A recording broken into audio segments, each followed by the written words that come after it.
Namo Bhagavate Vasudevaya. Om Namo Bhagavate Vasudevaya. We are reading from Upadesa-prakasika, text 5. Please repeat. Krishneti yasya giritam manasadriyeta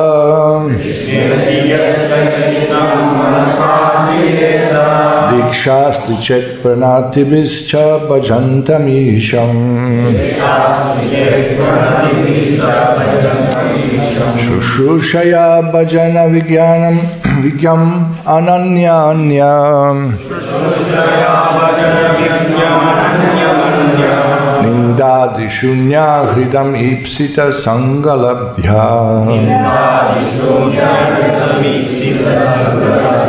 Krishna, the holy name of Krishna. Iti, thus, yasya, of whom, giri, in the words or in speech, tam, him, manasa, by the mind, adriyeta, one must honor, diksha, initiation, asti, there is, chet, if, pranatibihi, by obeisances, cha, also, bhajantam, engage in devotional service, isham, unto the Supreme Personality of Godhead, susrushaya, by practical service, bhajana vigyam, one who is advanced in devotional service, ananyam, without deviation, anyaninda adi, of blasphemy of others, etc. Shunya, completely devoid. Hridam, whose heart. Ipsita, desirable. Sangha, association. Labdhya, by gaining. Translation purport by His Divine Grace, Śrīla Bhaktivedanta, Swami Śrīla Prabhupāda. One should mentally honor the devotee who chants the holy name of Lord Krishna. One should offer humble obeisance to the devotee who has undergone spiritual initiation, diksha, and is engaged in worshipping the deity. And one should associate with and faithfully serve that pure devotee who is advanced in undeviated devotional service and whose heart is completely devoid of the propensity to criticize others. So this is the 5th verse of Upadesa-prakasika. And if you see the flow, from the first verse to this verse, is that first we were instructed that for spiritual life we have to control our mind and senses, we should avoid 6 things, we should practice 6 things which will enhance bhakti. Then amongst the devotees, how to exchange the dadati, pratikrishnati, guhyam, akyati, prichati, bhunte, bhojayate. And now we have actually the instruction among devotees how to actually see three types of devotees, how to deal with them, how to relate to them. Of course, this is immediately you can notice that Kanishta may not understand who is advanced and who is not advanced, and Uttama, he sees everyone very advanced, more advanced than himself. So this shloka definitely refers to Madhyama's vision and understanding. Okay, still here. The Prabhupada's purport. In order to intelligently apply the 6-fold loving reciprocations mentioned in the previous verse, one must select proper person with careful discrimination. Now here, Srila Prabhupada links this shloka to the previous one immediately, but this information that with whom you are doing this dharati, pratikrishnati, guhyam, akyate, pichati, that according to the position of a devotee. So there is a dealing with junior, there is dealing among equals, and there is dealing with a senior. Particularly here we are speaking about senior Uttama Bhakta, pure devotee. So here, Śrīla Rupa Goswāmī therefore advises us that we should meet the Vaishnavas in appropriate way, according to their particular status. Okay. So, this essential point, we were already discussing, so I'm not going into in details, but this is so essential to respect senior devotee. Now, why is it so? Because we should see everyone who is serving Krishna as our master, Prabhu. Prabhupada said we address each other, Prabhu. Prabhu means master. So devotee should see in the humble state of mind, everyone, and he should take guidance from the senior. And as the proverb goes that the gold should be picked up even from a pile of garbage, we can learn from everyone. We can learn from everyone. Not that now I'm senior, no. Now, if somebody thinks himself senior, most probably he's not so senior, because that it's very detrimental on the path of devotional service. And if somebody is humble, like you see, 𝐒𝐿 to Rādhā-ramaṇa, he learns from pigeons, he learns from the wind, he learns from everyone, from the prostitute. He could learn something in spiritual life, if one is open to learn. If one is convinced, I know, then this is I know. The I stands for false ego, who is bigger than Himalayas. You have seen Himalayas. Who have been to Himalayas? Raise your hand. Who have been to Himalayas? All right. So it's very nice. You have nice mountain, and then comes the Himalayas. And you don't see the sky. You see this is such a big mountain, nothing you can see. You can't see over the Himalayas.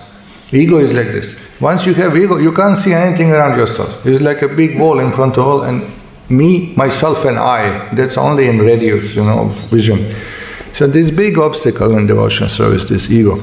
So the understanding should be there that Prabhu, why this etiquette, calling each other Prabhu? Even young devotees address Prabhu respectfully, because he is serving Krishna. He is serving Krishna. So he is Prabhu. Now Prabhupada was joking. Hey, Prabhu! Shouting on each other. And, hey, Prabhu! Hey, my master! What are you doing? You can't do like this. If you know the meaning of what Prabhu, you will not use it for shouting. It doesn't work really. It's contradictory. So one should be humble in dealings. And you can learn. Famous Japa Reform book by Satsvarup Das Goswami, Śrīla Prabhupada disciple, was initiated or inspired by Krishna under amazing circumstances. He was a sannyasi that time, in those days, in Prabhupada's time. And he would travel temple to temple and give lectures and preach and inspire people, see that they follow principles, they are enthused in devotional service. So he came to the temple and he was chanting in the morning. There was young bhakta, young devotee, just newly joined. He was cleaning the floor. And he had no clue what is sannyas, what is not sannyas, who is this devotee chanting here. He didn't know. He's cleaning floor, and this Satsvarup Maharaj was chanting up and down. And one moment this young bhakta, Prabhuji, no use of such a chanting. You're not pronouncing properly. Focus, this is Krishna's name, Because chanting was not really up to the mark. So now this, what would you say if somebody comes and instructs you? He was so humble. He thought Krishna is speaking through that devotee. He thought about it. He said, Krishna is warning me. Look, I'm sannyasi, people will be hearing how I'm chanting and how I'm behaving. And he took it to the heart. Krishna spoke to me. And he wrote all book, Japa Reform book. Very good book. You be humble like that. Another example was that when they opened this Bangalore temple, there was bookstall was there. And different devotees would visit like that. So one day Bhanu Maharaj came. And Bhanu Maharaj was so humble, he doesn't wear even uttariya, he's sannyasi, but he doesn't wear danda, he doesn't carry uttariya, just some t-shirt he had, his dhoti and t-shirt. Sannyasi dhoti and t-shirt. So he's walking around seeing the books on bookstall, seeing different items displayed there. There was one young bhakta on the bookstall.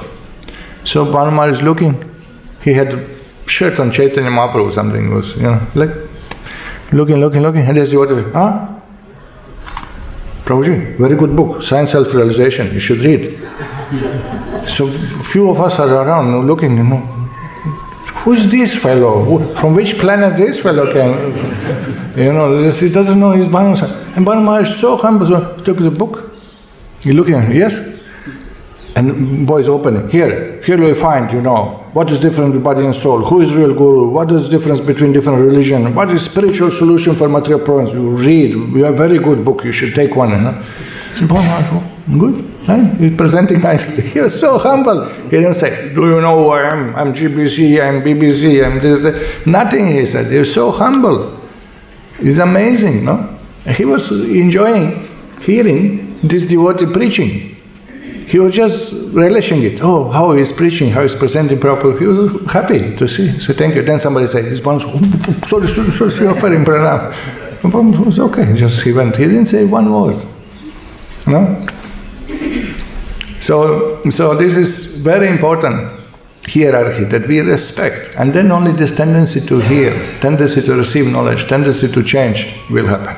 Material world, they make you proud. They make you proud from the very beginning. Be number one in the school, be number one in this, be number one in that. You are the best, you are the best. Don't be a failure, you should be success.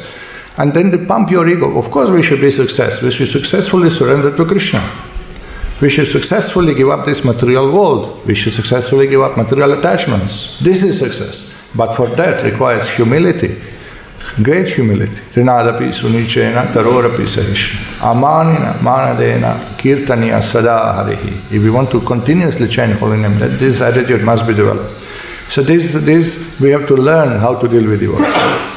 And if we are senior, we should not do this bullying like they do in the schools. This concept of I'm senior, he's junior, that also, and doesn't work exactly same like in material world. Who is senior, who is junior? In spiritual life, ye bhaja se bara. Who is senior? One who serves is senior. Not that because I joined 20 years ago, so I'm senior to everyone forever, till the end of the creation. Not like that. It's the one who serves. He is great. When did you join? When did you join? Which year? 96. I joined 93. So I'm senior. It doesn't work like this. This is how we see in the school. I'm 1 year senior in the school, so forever, till the rest of your life, you will never become asama urdhva, neither equal, neither above. You must be junior. It doesn't work like this. It's not by age. It's not by the age, It's just amazing, We had recently some meeting, informal meeting, and with devotees, and there was some kind of, everybody should introduce himself from which temple and when did you join and like this. So it's funny that I was sitting next to another devotee, and he say, I joined this year and this year, this year. He say, I joined 95, okay. Then another devotee introduced, I joined 92. This devotee next to him start laughing. I say, why you are laughing? Baba, I preached to him, he joined 3 years before me, I preached to him. He's lying in front of it, wanted to show himself senior. Just bluffed for 3 years, Prestige. A very sad story, On the phone and introduced. Yeah, that's also that. Yeah. So I replied to that devotee, oh, still he did not join. Because join means joined, but still he did not join. What can I do, Still he is thinking that by material estimation, manipulation or presentation I will impress somebody. This is bogus understanding. And then they don't allow, this type of people, they don't allow growth of young devotees. They don't allow them. He's forever senior. And then, if by qualities devotees cannot recognize that they are senior, they will tell you, I'm senior. Hello? Yes, who is there? We are senior disciples of such and such a guru. Is that how you introduce yourself? Your insignificant servant, your fallen servant, your worthless servant. That should be the self-address, like that, So it's like this. But this is important, this respect. Without respect, doesn't work. Doesn't work like this. Okay, then Srila Prabhupada explains how to deal with three types of devotees. First he defined them, and then he explains the way of appropriate dealing. Kanishta-adhikari is a neophyte who has received the Harinam initiation from the spiritual master and is trying to chant the holy name of Krishna. One should respect such person within his mind as a Kanishta Vaishnava. This is first definition and instruction. Madhyama-adhikari has received spiritual initiation from spiritual master and has been fully engaged by him in the transcendental loving service of the Lord. The Madhyama-adhikari should be considered to be situated midway in devotional service. And Uttama-adhikari, or the highest devotee, is one who is very advanced in devotional service. An Uttama-adhikari is not interested in blaspheming others. His heart is completely clean and he has attained the realized state of unalloyed Krishna consciousness. And this is a pure devotee. So Prabhupada gives like this little bit hint and then goes on discussing details. So according to Śrīla Rupa Goswāmī, the association and service of such Mahabhagavata or perfect Vaishnava are most desirable. So out of three, they really, to advance spiritually, we are seeking this type of association of a pure devotee. Then Prabhupada goes on elaborating more on this. Kanishta-adhikari again, he says, one should not remain Kanishta-adhikari, one who is situated on the lowest platform of devotional service and is interested only in worshipping the deity in the temple. So this is one of the characteristics of Kanishta-adhikari. He says, Krishna is here, temple is here, he doesn't see, he can't respect any devotee, he has no clue. He can't discriminate even who is proper Vaishnava, who is contaminated with Mayavad, he cannot discriminate what is Krishna consciousness, what is welfare work, everything he is mixing up. He is not clear with devatas, he is not clear with position of Vishnu, but he is chanting Hare Krishna, coming to temple and he has faith in the deity. He has faith like that. So here Srimad Bhagavatam is quoted, definition from Bhagavatam, 11th canto. Archayam eva haraye pujam yash hadaye hate natad bhakteshu chanyeshu sabhakta prakrita smita. Person who is very faithfully engaged in the worship of the deity in the temple, but who does not know how to behave toward devotees or people in general, is called prakrita bhakta or Kanishta-adhikari. This is the definition. Then Srila Prabhupada gives definition from Bhagavatam again. Ishuretad adhineshu baliseshu vishastucha prema maitri kripopeksha yah karoti samadhyama. Madhyama-adhikari is devotee who worships the Supreme Personality of Godhead as the highest object of love. Second, makes friends with lost devotees. 3, is merciful to ignorant. And 4, avoids those who are envious by nature. So these are very much characteristics of Madhyama-adhikari. These 4 things. He sees the Lord, he sees his devotees, he sees the innocent people to whom he preaches, and he avoids atheists, hardcore Mayavadis, he just envious demons, he avoids them. Then this is the shloka somehow rather not mentioned in the purport, but anyway I mention here in the blue. This is now from 11th canto, Uddhava Gita, the continuation. This is the definition of the Uttama-adhikari. Sarabhuta Shriyav Pashyed Bhagavad Bhavam Atmanaha Bhutani Bhagavatyatman Yesha Bhagavatottama. She Havi said, the most advanced devotee can see within everything the soul of all souls, the Supreme Personality of Godhead, Sri Krishna. Consequently, he sees systematically everything in relation to the Supreme Lord and understands that everything that exists is eternally situated within the Lord. Now this is very high level of understanding. He's seeing the Lord everywhere. And this is the definition of Uttama. Now Srila Prabhupada goes on explaining examples of Kanishta-adhikari. We can see from practical experience that there are different types of Vaishnavas. Prakrita Sahajiyas generally chant the Hare Krishna mantra, yet they are attached to women, money and intoxication. Although such persons may chant the holy name of the Lord, they are not yet properly purified. Such people should be respected within one's mind. should be respected within one's mind, but their association should be avoided. Now this is something interesting, that although we know that they may not be following principles, but they are chanting Hare Krishna. So we respect them, okay, Hare Krishna. But we are not going to exaggerate our relationship. We are not going to treat them same like other devotees who are following principles. Okay, Hare Krishna, Hare Krishna. No. Mind, pranam in the mind. No?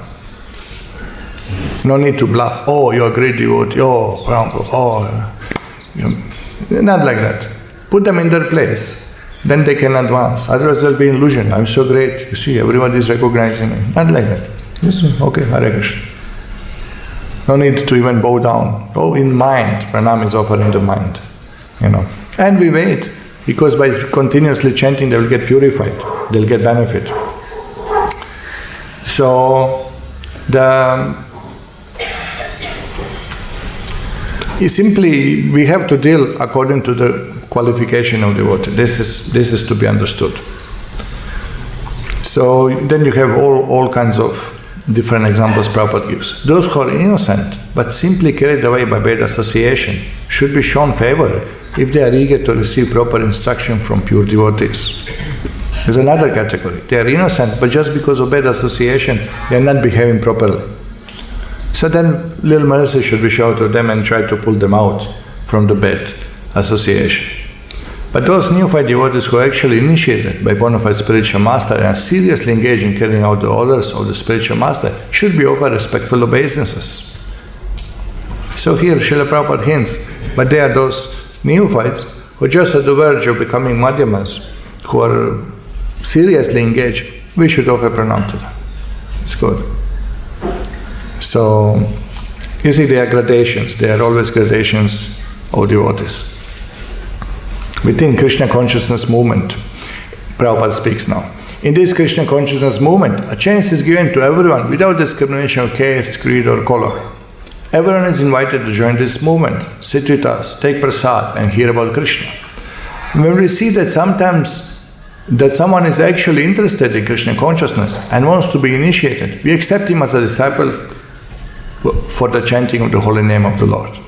Now Srila Prabhupada says, you see how it goes. By association, one becomes interested. When one is interested in Diksha, he is given Diksha.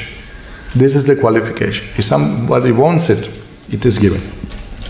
When neophyte devotee is actually initiated and engaged in devotional service by orders of spiritual master, he should be accepted immediately as a bona fide Vaishnava, and obeisance should be offered unto him. Okay. So basically, whoever is initiated, pranam should be exchanged with him.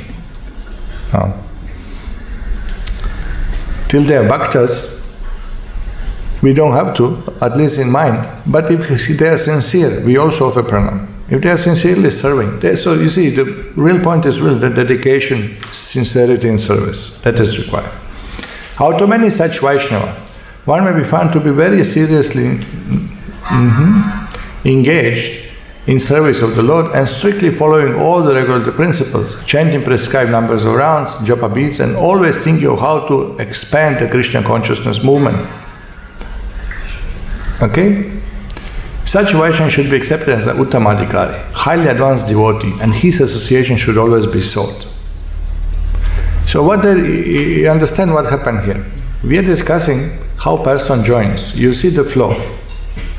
Pay a little bit attention. Everyone is invited to join the movement. He is interested, he gets initiation. Okay, Kanishta. Then, if one is actually initiated, engaged in devotional service, he should be accepted immediately as a bona fide Vaishnava. This refers to Madhyamadhikari already. Okay? And then, out of many such Vaishnavas, one may be found of very seriously engaged in service, strictly following, chanting, and always thinking how to expand Krishna consciousness movement. A preacher, Prabhupada said, this is Uttamadhikari. So according to Prabhupada, Uttamadhikari really here refers to the preacher, not to Bhajananandi. No? Okay. The process by which a devotee becomes attached to Krishna, then Prabhupada discusses. He is quoting from Chaitanya Charitamrita Lila.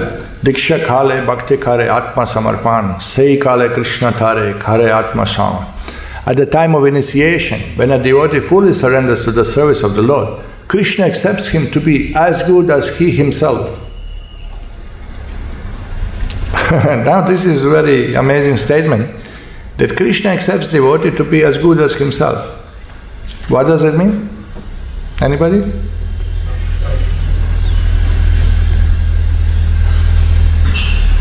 Is representative.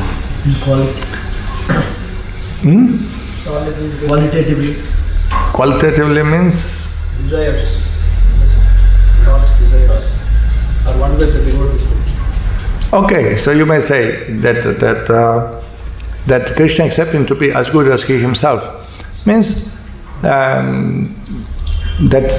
surrender attitude of the devotee, not interested in anything material, interested only in Krishna, fully dedicated, means he is accepting on spiritual platform basically. What did you say? What did you say? He accepts him as representative? Maybe as a representative of Krishna. If he is chanting Hare Krishna and following everything, whoever he meets, he will benefit him and bring him to Krishna. So, but Krishna is expressing his own appreciation of his devotees here. Moreover, he is expressing his attachment to his devotee. He is expressing his desire for such a serious. When somebody fully surrenders, Lord says, "Oh, he is equal to me." Means Krishna is accepting as his associate. Krishna is accepting him into spiritual realm. Krishna is accepting into his own association. So we learn how much respect we should offer to the devotees who are initiated. They are dear to Krishna. They are accepted by Krishna. They are accepted as good as he himself, Krishna says. So this is the hint. Here starts the Bhaktivedanta Sarasvatī Ṭhākura Anuvṛtti, just into Prabhupada's purport. From here starts. Diksha, or spiritual initiation, is explained Bhaktisandarbha by Śrīla Jiva Goswāmī. 𝐓𝐞𝐬𝐬𝐢𝐨𝐧 dadhyāt kuryāt papasya tasmāt diksheti saprokta deshikais tattva kovidai. By Diksha, one gradually becomes disinterested in material enjoyment and gradually becomes interested in spiritual life. This is the definition of Diksha. Divyam jnanam yato dadhyāt. When we receive transcendental knowledge, Divya Jnana. We are singing every morning, Divya Jnana Hridaya Prakashita. Correct? So this is the Diksha. The Diksha means Divya Jnanam yato dadhyāt. That we got transcendental knowledge from the Guru. And result is, become disinterested in material enjoyment and interested in spiritual life. Example. We have seen many practical examples of this, especially in Europe and America. Many students who come to us from rich and respectable families quickly lose all interest in material enjoyment and become very eager to enter into spiritual life. Now Prabhupada immediately gives the example of his disciples. Look at the proof that transcendental knowledge makes you detached and makes you attached to spiritual life. Look at, Americans are following, because that is considered a country of the biggest sense gratification opportunities. Indeed, for Krishna's sake, they are prepared to accept any living condition as long as they can live in the temple and associate with Vaishnavas. Now this is another one which maybe, if you have to consider a little bit what Prabhupada said here. For the sake, they are prepared to accept any living condition. They have all luxury at their home.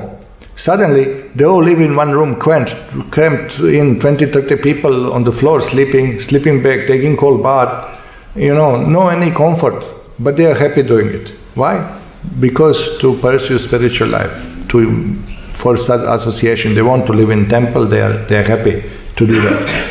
Particularly for foreigners who used to do this luxury, comfortable life, for them this austere life of ashramas, having no privacy, having no comfort, no luxury items around themselves, and then of course no freedom of mind, doing whatever mind wants to do, my plan, my item, my program, this all is not available in the ashram, not available in the temple. So this is great, this is really good proof that it works.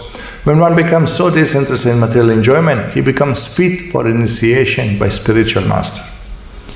So here Srila Prabhupada further explains the process of accepting spiritual master and getting diksha, for that is the way to advance from Kanishta Adhikari to Madhyama. Who is proper candidate for diksha? Srila Prabhupada explains. Bhagavatam 6.1.13 prescribes tapasa brahmacharyena shamena cha dhamena cha. When a person is serious about accepting diksha, he must be prepared to practice austerity, celibacy, control of the mind and the body. If one is prepared and is desirous of receiving spiritual enlightenment, divya jnanam, he is fit for being initiated. Serious, prepared to practice austere life, and he has desire to actually take guidance. Because when you take diksha, what do you declare? Remember Sanatana Goswami, he said, "My dear Lord, I am a fool. People consider me a learned person, but I know I am a fool. I do not know what's the goal of life. I can't help myself. I need a guidance." Unless we understand we need a guidance, there will be no desire to accept spiritual master. Huh? Some people really take a long time. There are still people, 20 years, 25 years chanting. Still, Prabhuji, diksha. Still I'm thinking. So, yeah, it's a, what to say, simple way. Don't be too mental about it. Just surrender to the Guru. It's a simple thing, you know. You have to follow the guidance of a Guru. Because conditioned soul can't help himself. You have to take the guidance. You have to admit, surrender to the representative of Krishna. What is the problem? Where is the fear? Krishna accepts him as not different from himself. He is represented as Sakshat Hari. Sakshat Hari. Shastra says, Nasamastu Shastra. All Shastras, they declare the Guru is not different from the Lord. He is representative of the Lord. Meeting Guru is as good as you met the Lord, because meeting Lord you will develop love of God. Meeting Guru you will develop love of God. Meeting Krishna you will get moksha. Meeting Guru you will get moksha. So there is no difference in that way. And his spiritual personality, look at the song we are singing in the morning. 𝐒𝐞𝐬𝐬𝐢𝐨𝐧 we know what is the translation, no? What is translation of that particular sloka? Assisting the gopis. Right, the spiritual master assisting in intimate pastimes of Radha and Krishna in kunjas of Vrindavan. This is what we are singing in the morning. This is our guide. This is our spiritual master. This is a pure devotee. He's confidential servant of the Lord, representative of the Lord. Guru is describing Shastra Ashraya Vigraha, the form of the Lord of whom one should take shelter. Krishna sent him to deliver us. This is Krishna's system. Krishna's system is, you approach the Guru. Tasmat Guru Prapadita, Jigyasu Shreya Uttamam. This is Krishna says. Acharya Mam Vijaniyam. This is Krishna's system. You approach me through the Guru. So who is fit to be initiated? One who is serious about accepting diksha, guidance, who understood. I need guidance, I need somebody to take me out of material world. Prepared to practice austerity, celibacy, control mind and the body. And he has desire to receive it. Then Prabhupada explains, Divyam Jnanam is technique called Tadvijnana, or knowledge about the Supreme. Tadvijnanatam sagurum eva bhikachet. This is from Mundaka Upanishad. When one is interested in the transcendental subject matter of the Absolute Truth, he should be initiated. Such person should approach the spiritual master in order to take diksha. Srimad Bhagavatam 11.3.21 also prescribes Tasmat Gurum Prapadyeta Jigyasu Shreya Uttamam. When one is actually interested in the transcendental science of the Absolute Truth, he should approach his spiritual master. So this is the understanding. So next Srila Prabhupada gives the warning. One should not accept spiritual master without following his instructions. Nor should one accept the spiritual master just to make a fashionable show of spiritual life. And it's amazing in India that there is a fashion to have a guru. You have to have a guru. And particularly if you go to northeast part of the India, Bengal, Assam, Bangladesh, it is very much in culture to have a guru. Many times when we discuss with Bengali people, Bengali family comes and talks to us, and in 2-3 minutes of conversation, they will spell it out. Without Guru you cannot realize anything. You can't come to Krishna, you can't realize Krishna, you can't get knowledge. No use reading Gita without Guru. There's so much culture that understanding that one has to have Guru. And of course in South India all the great acharyas are from South. All the acharyas, including Shankaracharya, everyone is from South. All the great acharyas, Nimbarkacharya, Vishnu Swami, Ramanujacharya, Madhvacharya, everybody is from South. So that understanding of having Guru is very much in the culture. Now became a fashion. We're traveling in the train, and some person saw us chanting. So he also pulled up some chandan mala, sandal beads mala. Nice. Okay. So he's smiling at us. I also have a Guru. Nice. So that culture is there. Just need little intelligence, guidance. Who is the proper Guru?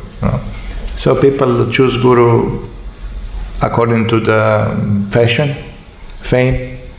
My Guru is very famous Guruji from Bangalore. I'm not mentioning his name, because Prabhupada said not to mention public names.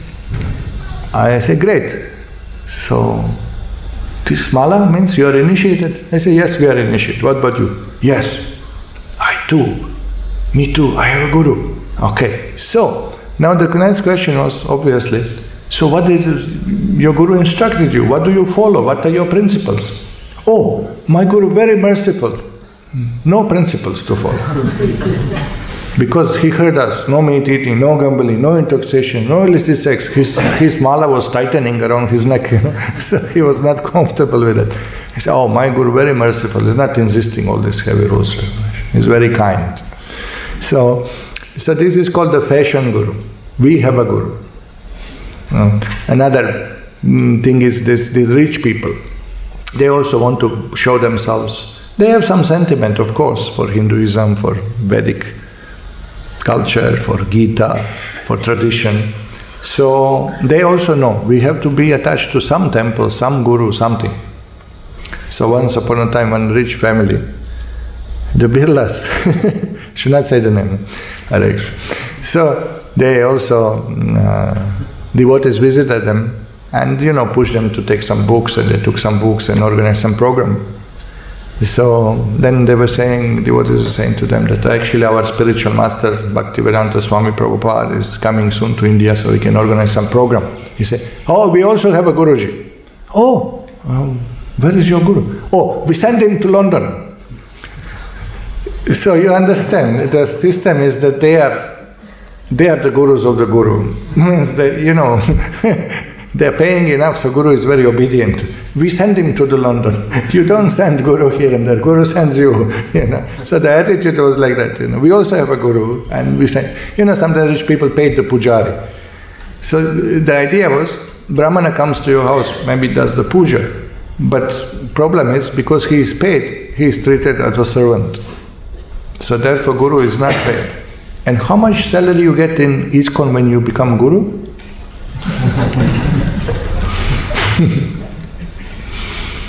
Then people don't believe us, we are not paid. There was a drunk boy in Bombay, young man, Indian, in Bombay in the train, sitting right opposite us. And he said, you are ISKCON, from where are you coming from? How long is that? And then one more, how much they are giving you? I said, well, they are giving you free boarding and lodging, and 3 dhotis, 3 kurtas. Temple president has a kurta. Then he's, you can tell me. He was drunk, actually, young man. You can tell me. And 45 minutes he went on torturing me. Come on, you can tell. What's the problem? Just tell me the number. I'll not tell anybody. I want to know. I said, come on, no, we are doing free service. Nobody comes from Europe to India without salary. How much they are paying? He was so insistent. Our Vrindavan had planted some rice in the fields. He was running successful business, lorry business, still a little bit of that is going on. Suddenly he started plowing the fields. And all neighbors came. What happened? What happened? And he said, no, for temple I'm going. How much they are paying? They know him, he won't do for free. They couldn't understand. No, they couldn't relate, correct? They couldn't relate that somebody is doing so much work. Physically, he is working in the fields for Krishna's pleasure. They can't relate. Again and again, they went on coming to him. Temple, huh? How much they are paying that he given up lorry business and started growing the rice. My goodness, what a good price he got for this rice, no? They can't relate, no? It's difficult for them to understand. So, all these things that choosing Guru for a fashion, for prestige, and people just went on choosing Guru. There was one so-called Guru, bogus Guru of Kali Yuga, I'll not mention his name, that Nityananda, Paramahansa they call him. And a video came of him personally instructing one of his famous disciples in the Kama Sutra, Shastra. Video came and still people went on following him. This is amazing. This is such a ignorance, such a blindness, This is unbelievable. That people went on keeping his photo and following him because they have so much good attitude and respect for the Guru by the tradition and culture. But that is misused by bogus Gurus. And they cannot now give it up suddenly. It's not that, their love and affection and their seriousness and their donations and their prestige, and they propagate it among other relatives. When they became disciples, they pushed so many other relatives, Now everybody is sending SMS. Have you seen the video? Have you seen the video? Pranam Guruji. Have you seen the video? When is next video coming?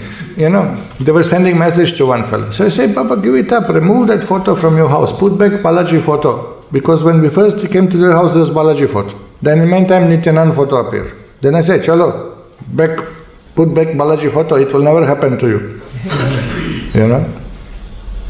But they didn't want to give it up. Still they think what to do. We accept him as a Guru, so we are following. This is called blind followers. That also should not be done. That is danger, And they accept it also not sincerely. Not that they accepted him. I asked him, how did you men took Diksha from that fellow? No, they took us to Yatra in Himalayas and in Rishikesh. One day he called everyone, there was a yagya, and he given mala around and said, you are initiated. So we said, all right. Not that Guru is qualified, not that disciples are qualified, not that he asked them to follow anything. He said, chant some mantra, Guru mantra or your Ishta Devata mantra, whatever you like, chant on mala, according to your ability to do some meditation.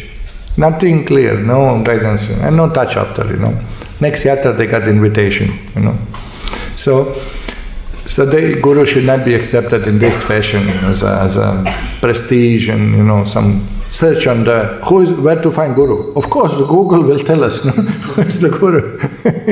Who is the most famous Guru in India? Tak, tak, tak, tak, tak, tak, tak. J.K. Ramaswamy. Those who know, they know. Okay. So, you don't choose Guru by length of his beard, or by the turban style, or by the spiritual look. Sorry, I'm not good Guru, I don't know how to make it properly. Some spiritual, always that eternal mystifying smile. Some Guru was asked, suddenly, impersonal Mayavadi Guru was asked on the video, describe the form of God.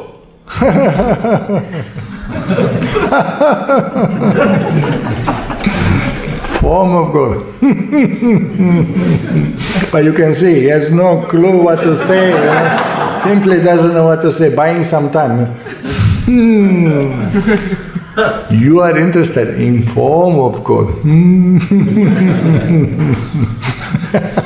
And video was cut, and no answer. It's amazing how they are bluffing. They are bluffing like a big drama. They could all get a job in Bollywood. One must be jigyasu, very much inquisitive to learn from one of a spiritual master. Not that our neighbor has guru, so we should also get a guru, not like that.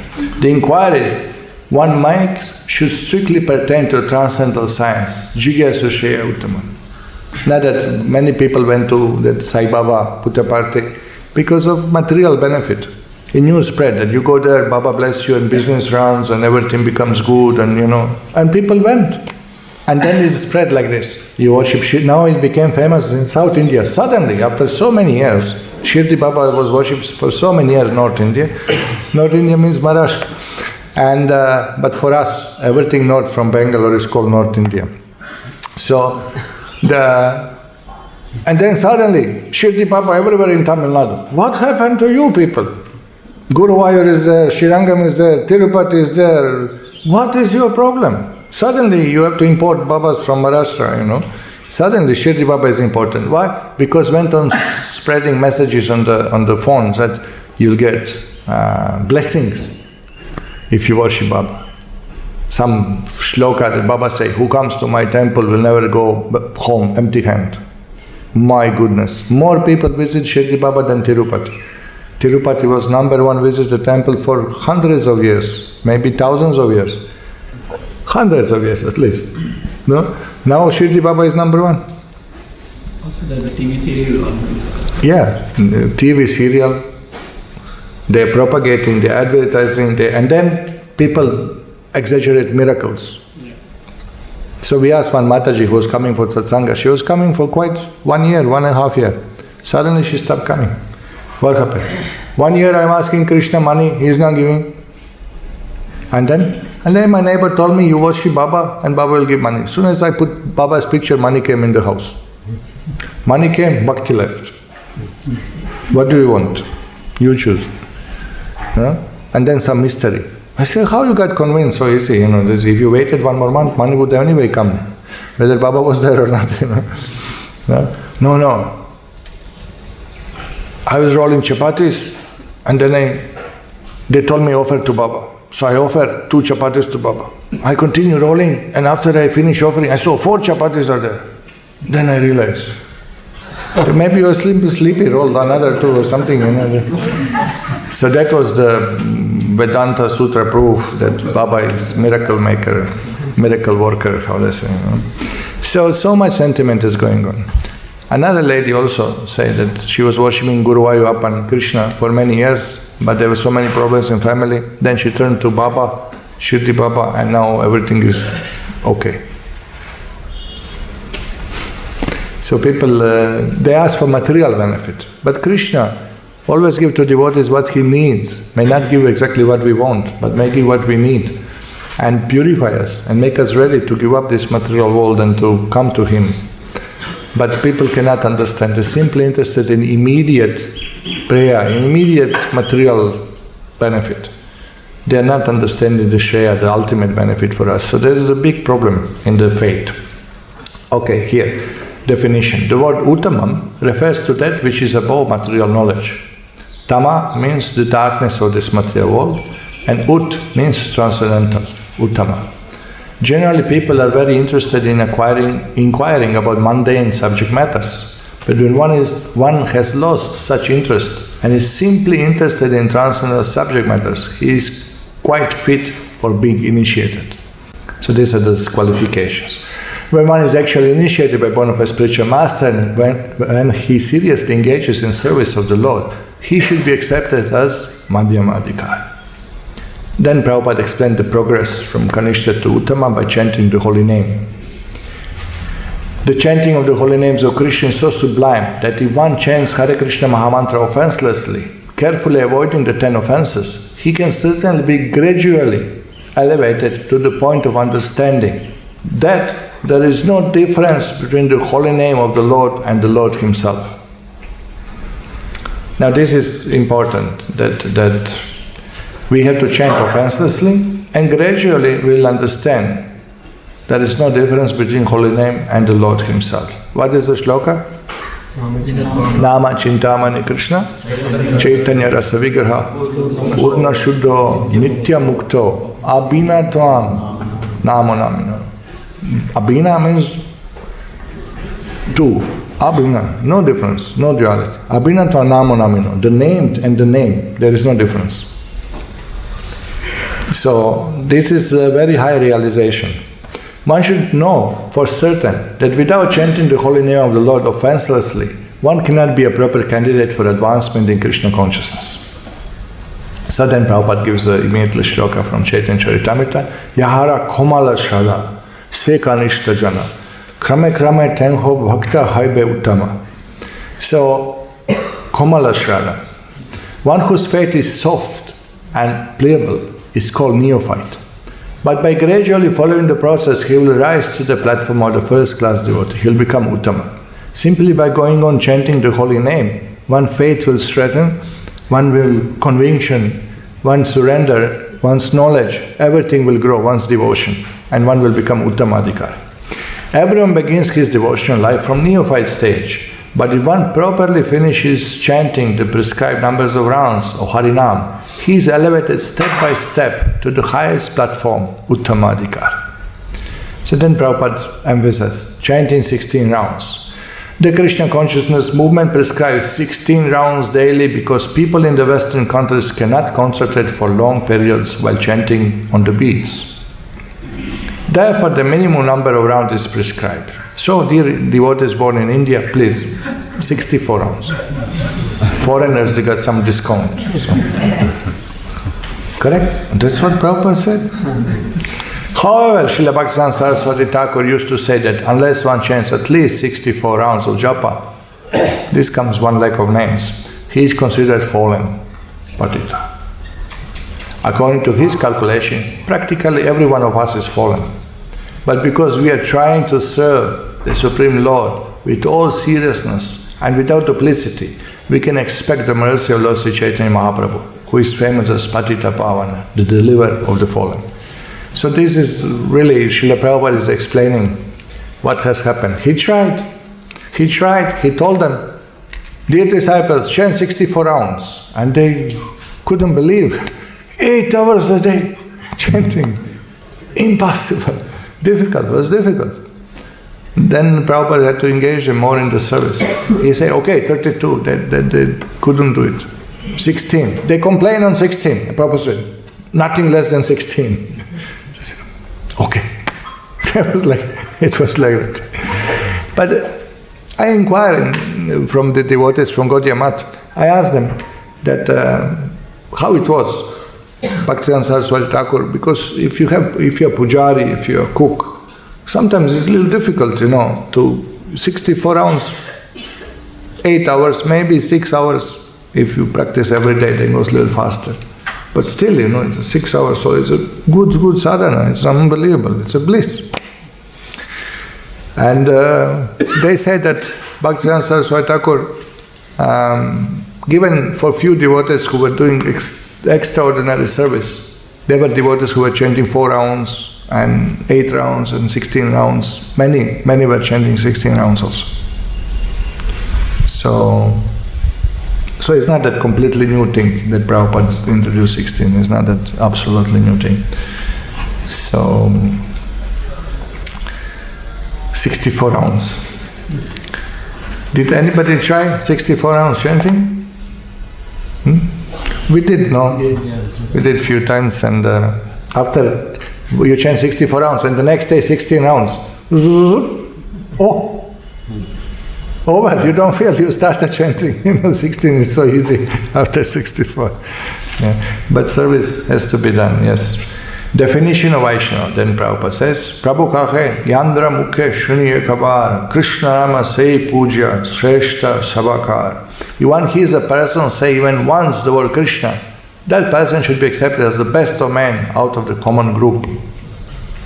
And then, one who is interested in chanting the holy name of Krishna, or who by practice likes to chant Krishna's names, should be accepted as Vaishnava and offer respect as such, at least within one's mind. Then Prabhupada gives example. One of our friends, famous English musician, has become attracted to chanting the holy names of Krishna. And even in his records, he has several times mentioned the holy name of Krishna. At his home, he offers respect to pictures of Krishna, and also to the preachers of Krishna consciousness. In all regards, he has a very high estimation for Krishna's name and Krishna's activities. Therefore, we offer respects to him without reservation, for we are actually seeing that this gentleman is advancing gradually in Krishna consciousness. Such a person should always be shown respect. Prabhupada gives example of George Harrison here, obviously. So here, Prabhupada says, the conclusion is that anyone who is trying to advance in Krishna consciousness by regularly chanting the holy name should always be respected by Vaishnavas. On the other hand, we have witnessed that some of our contemporaries who are supposed to be great preachers have gradually fallen into material conception of life because they have failed to chant the holy names of the Lord. So now, don't misunderstand this, that now I'm so advanced, no need to chant. Oh, this is really complete opposite than what's supposed to be. More we advance, more we want to chant. We want to increase from 16 to 32, 32 to 64. No? Not that now I'm advanced, now I no need to chant. This is a completely illusion, And people out of respect, oh, he's senior, he's senior, he's senior. This we should read Prabhupada's books. We should see the qualification of senior. That famous example that the Toyota lady, Balimadran Prabhu's wife, she was not so advanced devotee, but she was married to temple president. So after some time she started cooking chicken in deity kitchen. And devotee kept quiet for 1 month. All devotees they were seeing, but they thought anyway they are senior, they know what they are doing. Prabhupada shouted, for 1 month, why nobody told me before? Do you read my books? Prabhupada was so upset. No, they are senior. How they are senior if they are eating chicken? How they are senior? So this is what is senior, what is junior, very sentimental. Very sentimental. Of course we should respect devotees, but one should also not be blind, one should see, Here in India, somehow or other, this hierarchy from the school is so much in the mind of people that whoever is 1 year senior or junior, this is how he is treated. He joined before me. He joined 1 year before. Oh, he's senior. Okay, he is senior, respected. But see also what he is doing. And if somebody is temple president, means pure devotee. If somebody is temple president, that means what? That means, okay, he taken some important service. Welcome, please come for darshan, you can come. And that doesn't mean automatically that he is pure devotee. It means he taken some service, he is trying. It's a difficult service.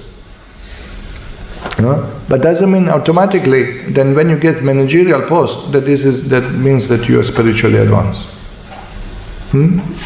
This is big illusion. We should be respectful. Okay, he is temple president, some temple, pranam to you, very good. But not sentimentally immediately except he is so advanced.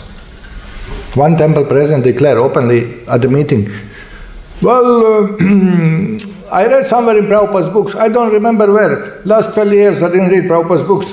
So what do I think of this? I think of this that we don't see devotees according to titles. Okay. Or he's from IIT, some prestigious university, so therefore he's advanced in Bhakti. Or he's from whatever, It doesn't work like this. It does not work like this. One who is surrendered to Krishna, one who is detached from material, one who is attached to Krishna's name, qualities, pastimes, he is senior. One who serves, ye bhaje se bara, he is senior. This must be seen. It must be seen like this. Otherwise you'll be bewildered. If there are people who are posing as a senior. Another fellow came. We don't know who is he. He walk in, dressed nicely, put nice tilak, chanting and boasting. Oh, I'm preaching Malaysia, I'm preaching Singapore, I'm preaching Cambodia, I'm preaching Thailand, Taiwan, South Korea, North Korea, this, that. So, okay, Shala. So our temple commander was impressed. I was thinking, what a strange thing. You come to temple and glorify yourself. First thing, you glorify yourself. Kind of establish Pratishta. Who is this great personality walked in? You do not know who has just walked into your temple. Self-effulgent acharya, So I was a little suspicious, but anyway, we were busy a little bit in the kitchen. So our temple commander was impressed by great speech of South North Korea deliverance. So he asked him, please Prabhuji, then you give Bhagavatam class.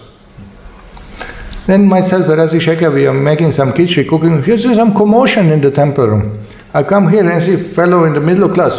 30 hands arise. Hey, how can you say like this? Nonsense he spoke on the class, Something about astrology, astronomy. Remember, it was just All class giving on astrology and apocalypse of the world, and tsunami will come tomorrow and we all die and all this. Then after hearing him speaking, the fool was exposed. The fool is not exposed unless you give him chance to speak. So, I would not give him class, but our temple commander was Malaysia, South Korea, North Korea. So there are people like this. So we cannot just by speech accept or, just by boasting, No. Another person came recently.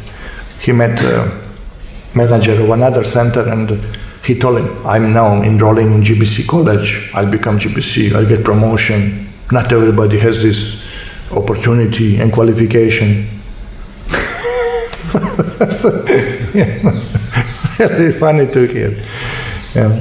So we should see who is the devotee, not sentimentally, not by external. External symptoms also there, but that will be rare symptoms. And even if pure devotee has the symptoms, he will try to control himself and not show his symptoms of spiritual ecstasy. This is not for display. Once you have love of God, it's not that you want to show to everyone. It's quite opposite. Those who have no love of God, they are trying to impress others we have love of God. That once Guru Maharaj was in Bangladesh, and he had to call London for supply of books, and some devotees supposed to come. So after long trying, he got finally phone call, and his good friend picked up the phone. So Guru Maharaj asked, so apart from dealing with these books and these things, he asked, so what's happening in London temple? He said, oh man, you are missing so much, that present Guru here, he's showing transcendental ecstasy, he's fainting from the Vyasasana. And Maharaj said, oh my goodness, I'm seeing this in every second village in Bangladesh, Sahajas do that, We don't see Prabhupada fainting from the Vyasasana, We've seen Prabhupada's transcendental ecstasies were there, but silent, but not making show of it, And later on they discovered the Guruji was on LSD, So I don't know, should we laugh or cry, But you see, it's easy to cheat people. It's easy to take sentiment of people. It's so easy. Indian people, they have faith in sadhu. You put saffron cloth, you put little beard and turban, and you will get the followers. That sentiment, which is honest, innocent, of innocent people in India, should not be misused and exploited. After Janmashtami festival, we had 20 tins of empty tins from ghee in front of the temple. So there was one restless devotee from Western country. He was restless, he couldn't sit and chant. He has to walk and chant. Okay. So fellow went on walking around these tins, empty tins of ghee, Went on chanting around that, walking. Some Indian family came in front of the temple, looking up, looking down. And they saw him walking around these tins of ghee. So they also went and walking around. Now, but why you are laughing? They are so innocent. They are so innocent. You see how much faith they have in the sadhu. Yat yat acharti shreshtas tata te vetarajana sayat pramanam kurute lokas tadanuvartate. Whatever we do, example, people will follow. Now this crazy fellow saw this and he started laughing. So he touched one tin. Like this, all family touch. He said, he's laughing. But I say, you rascal, you are misguiding people. I scolded him. It's just so bad, So bad. But it doesn't show you people are foolish. It shows you how much faith they have in sadhus. And shows you how easily it is to exploit the sentiment of people here. We have to give the real teaching, the real knowledge. And then, by knowledge, you protect people not to follow bogus cheater guru. Mantras they are selling, the diksha, there is a price for diksha. There is a price for yajna. How can you pay for diksha? How can you put price on diksha? And they give you can online transfer also. They are asking money for initiation, bogus gurus, cheaters. And because of one bogus guru, people lose faith in all Hinduism. They will lose faith in Vedas, they will lose faith in Gita. Correct? No? When this Nityanand did mess on TV, that this thing came, we came in train and they are calling us, one North Indian fellow called, hey, Nityananda Bhai, the brother of Nityananda. But not brother, nothing to do with him. But for them, all are same. You are wearing same clothes, he is wearing same clothes. No? We are all affected. faith of innocent people is shaken if the bogus guru cheats people. So it's the duty of sadhu to expose cheating gurus, to expose them, to protect people. Oh, you should talk about Krishna, why you're speaking bad against others. No, we have to tell what is right, what is wrong. No, you just talk about Krishna, be positive. How positive? Okay, you want to teach your son how to go to the school himself. So you have to warn him about signal light. But be positive. Don't tell him about the red light. Tell him only about green light. Correct? So when it's green, you cross. And boy will come there and there's a red light. And there's yellow light. What to do? Nobody told him. He went to cross. And he will get hurt. You have to tell him, do this, don't do this. This is good guru, this is bad guy. Follow this one, don't follow this one. This is the duty of a sadhu, the duty of one who has knowledge, to tell, to explain, positive and negative, plus and minus, what is material, what is spiritual, both should be explained. What is Maya, what is Krishna, both should be explained. Then only people will be protected, they will be safe, they will not be in danger or being cheated. No? So this is a big thing that, people don't chant, Somebody left the movement and we are all shocked. Oh, how is possible, how is possible? And his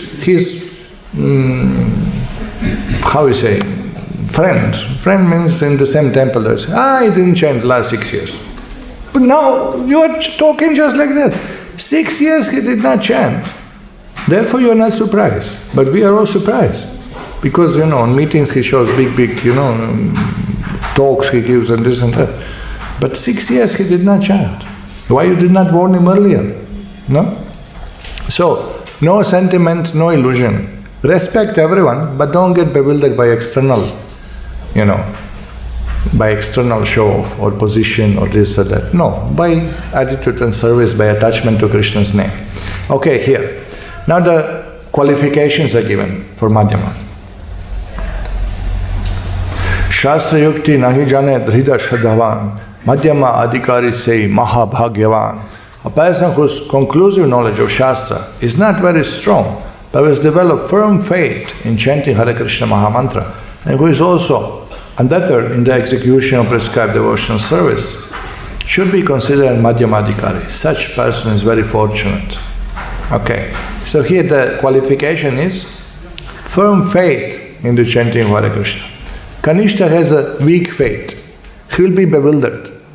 Kanishta likes Krishna, but he is bewildered. Anybody say something, no, Shiva is supreme. Oh, you are right, Shiva is supreme. Parameshwar, that means Shiva, that's it. Then he comes back to temple and devotees say, no, Krishna is supreme. Gita says, you are right, Gita says. So, it's like this, his faith is little bit like this, little bit like that. Other also, this mission, that mission, they're also doing spiritual, he can't discriminate, he can't see. But Madhyama, although he may not be able to convince everyone, but his faith, he is convinced for himself. His faith is very strong.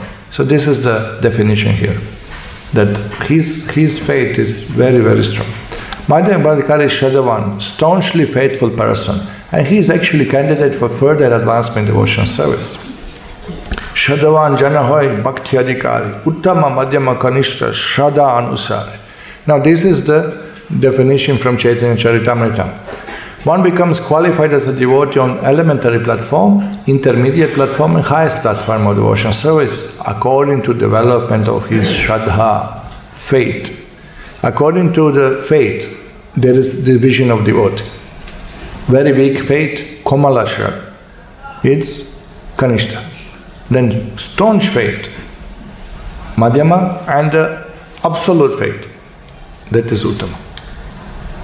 Okay. Again, Chaitanya Charitamrita is said, Shara Shabda Vishwaskaha Surya Nishchaya, Krishna Bhakti Kale, Sarva Karma Krita Hoy. So this is definition of faith now. What is a faith? By rendering transcendental service to Krishna, one automatically performs all subsidiary activities. This confident, firm faith, favorable to discharge of devotional service is called Shraddha. Shraddha means simply that if we chant Hare Krishna 16 rounds, follow our principles, we'll go home back to Godhead. And I don't have to do anything else except service to Krishna to advance spiritually. This faith, I don't need an astrologer, I don't need the gems, I don't need the vastu, I don't need kung fu. What is it? Feng shui. Feng shui, kung fu, nothing is needed. The holy name is required and blessings of Guru Parampara. The holy name cannot be delivered, neither one pearl stone will not deliver me either, Astrologer cannot deliver himself. How is going to help me, So, these are, you can go to astrologer if you really have some problem, real problem. Then you really go and see. And the remedy that astrologer will give becomes your problem. If astrologer say worship Ganapati or go and do this Naga Puja, what you will do? Will you give up chanting? It's a big problem. The faith, we have to have faith. I told you that example of Divya Prabandha Prabhu's sister. She's Subhadra Devi Dasi and his husband Chaitanya Mali. And they got married but they didn't have children. So really 1 year, 2 years, 3 years. So they went to an astrologer. And he told them, oh, you have this dosha, that dosha, so unless you chant Ganapati mantra for 1 year, you will not have children. But both of them shocked. Ganapati mantra. Is there any Vishnu mantra to be chanted? No. For this dosha, only Ganapati can remove. This is what the astrologer said. So they went home and they told Divya Prabandha, this is what the astrologer told. So Divya said, so what you will do? He said, no way, we take in Diksha, we are going to chant Mahamantra. If Krishna give us kids, Krishna will give. If he doesn't give, he doesn't give. What to do? We'll take it as a Krishna's plan. But we are not going to give up our bhakti now for children, No? So what happened? After 1 year, they get twin girls are born. But you are laughing, but can you imagine they chanted Ganapati mantra? They will get 2 kids. Their faith in Ganapati will increase. And their faith in Krishna will decrease. How risky is this? How difficult is this? No? They are glorious, they are devotees, they had the faith, they got the children. Even if they did not get the children, But if they chanted the mantra, their spiritual life will be ruined. You see that? So, one devotee was there, Guru told him, go preach in this place. Oh, okay. Then I say, great, I saw him packing his luggage. Great, you are going, you are leaving. Yeah, where are you going? No, you're going to that place, Maharaj sent you. No, I'm going first to ask astrologer what he says about it. Guru told you to go and preach and you are checking with astrologer whether this is instruction coming on Guru Parampara or what. You just see how foolish faith in the astrologer, nonsense astrology. We believe in astrology, it's Vedic science. Okay, great. But tell me, where is the good astrologer? Where is the honest astrologer? There are few people, you can count on fingers. Few honest people. Very few. There are few Prabhupada disciples that we know. 2 of them are a little prominent. 2, 3 of them are really prominent following that and really, and when they give you advice, read for Krishna book, Lila number 10, and you should read Bhagavatam this chapter and you should increase numbers of rounds and like that. You should read Prabhupada's books every day for 1 month and without fail and they really give you nice advice. These are good astrologers, we will go to them. But these outside people, my goodness, what do they know? And then how come I have more faith in astrologer than in Guru and Guru Parampara? Correct? Where is the devotee? Did he go to that place? No, he didn't. He left it. He went, don't like the climate, and he left. So this is the problem, that faith, we should have faith. Okay, here, example of full faith. Prabhupada gives example of strong faith. Arjuna, the words of Gita are authoritative instructions for faithful men. And whatever Krishna says in Bhagavad Gita is to be accepted as it is, without interpretation. This was the way Arjuna accepted Bhagavad Gita.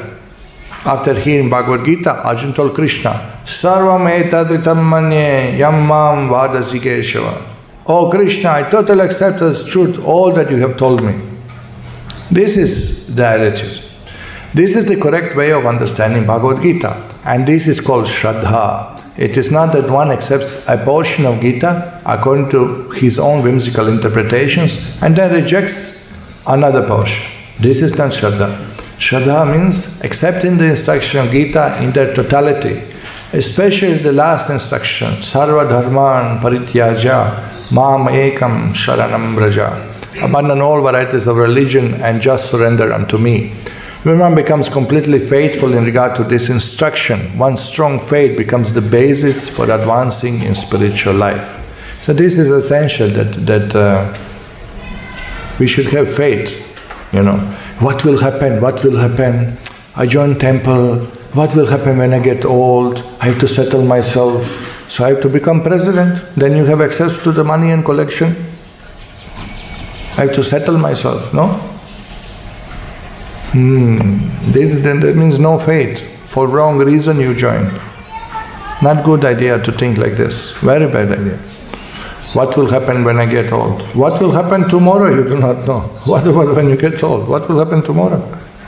Better I die in Krishna service than trying to accumulate money to protect my body in the time of old age, Krishna will take care.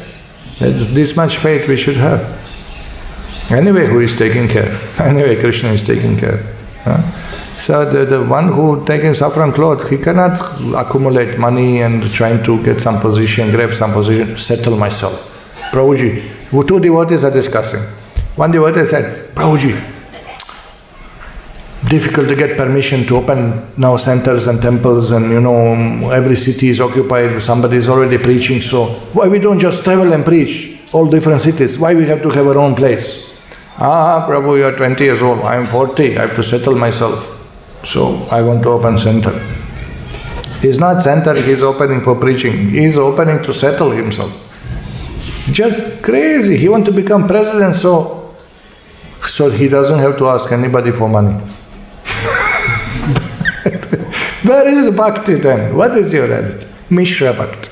Bhakti is there. He comes Mangalarati, chants his rounds, but he's not going to give up post of temple person because I'm settled. If you're not temple person, you're not settled. Correct? So it is very bad, very neophyte. And this is going on. This is what's going on. So one should not be blind. One should be proper understanding. Like Prabhupada warned, don't take sannyas with the idea that you will get respect everywhere in Mahaprasada. It's really, but it happened. It's amazing. There is a devotee in Srila Prabhupada's memories, Srila Prabhupada disciple, he narrates. 70s, there was some this fashion, 74 I guess, 72 to 74, everyone was taking sannyas. So I was thinking, well, why not me also? I could also take sannyas, nice prasadam, everybody, you can go and travel, give lectures, good lifestyle. When he sent his name to Prabhupada, Prabhupada says, not you. Finish. Just rejected him. And he said, admit, Prabhupada was right. He could see that there was not proper motivation, proper understanding. Prabhupada saved me, or there will be great, there is grace, because I would fall down definitely with wrong understanding. He's honestly talking about it. As soon as Prabhupada said, not you, just dismiss him. So he was happy with that. So it's difficult, no? Even any service. I want to sing, I want to cook, I want to do puja. We should be a little thoughtful. Is it that some unwanted thing attached to our bhakti? Is it something sticking to our desire? If I give some classes, then I will establish myself, they will know who I am. No? Or I will sing, I will show them who is great devotee here. Or that should not be like that. We should not do any service for the name, fame, establishing ourselves. We are here to establish Krishna. We are here to establish Krishna is supreme. We are His servants. Like that, that would be the attitude. Okay. So here, Srila Prabhupada said, one paragraph, by faith and by chanting, the Lord reveals Himself. When one fully engages in chanting Hare Krishna Mahamantra, he gradually realizes his own spiritual identity. His own Swarupa will be revealed. Unless one faithfully chants Hare Krishna Mahamantra, Krishna does not reveal Himself. Sevan mukhe hi jihvado swayameva spratyada. Jihvado, sevan mukhe hi jihvado. The devotional service starts with tongue, with chanting. Both controlling tongue and the chanting. We must engage faithfully in service of Krishna. Such service begins with the tongue, sevan mukhe hi jihvado, which means that we should always chant the holy names of Lord and accept Krishna prasadam. We should not chant or accept anything else. Okay. Atma Tattva Prabhu, when he joined, he was already into Vedic texts, he was studying, and he was some kind of sannyasi, Mayavadi. And when he joined temple, they told him, just chant Hare Krishna, no need to chant all these Vedic mantras. But he was so much attached to the Vedic mantras. So he went on for quite few months chanting other mantras, So one day Lokanath Maharaj, who was his leader in Padayatra, he said, what are you chanting? No, you're chanting Hare Krishna. Yeah, I chant 16 rounds, but there is this good mantra is there, and this one mantra invaded. He went on 5-6 mantras chanting apart from Hare Krishna. So gradually he understood, okay, everything is in Mahamantra. There is no need separate mantras, You may say, what is the harm? But we may say that the harm is that quality of your faith in the holy name, and is Krishna's name, primary name of Krishna particularly. The faith in our acharyas, in parampara, that's really what is question here. Have a faith. Okay, so this is when this process is faithfully followed, the Supreme Lord reveals Himself to the devotees. What is the shloka? Yasya deve para bhaktir yatha dheve tatha guru. How much faith in Krishna we have? This much faith in Guru. We should have simultaneously faith in Krishna, faith in Guru. We worship simultaneously Guru and Krishna. You can see we sing for deities, we sing for Prabhupada. We worship our Guru simultaneously with Krishna. It's not that we don't know Krishna. No, Guru is teaching us how to worship Krishna. But we know Krishna will be pleased, we worship Guru. This is done simultaneously. We worship Guru and Krishna simultaneously. And our faith should be simultaneously in Guru and Krishna. Yasya deve parabhakti yatadeve tata guru. Tasyete kartate hyarta prakashante mahatmana. Prakashante means it will be revealed. Mahatma, to that great soul, Krishna will reveal Himself.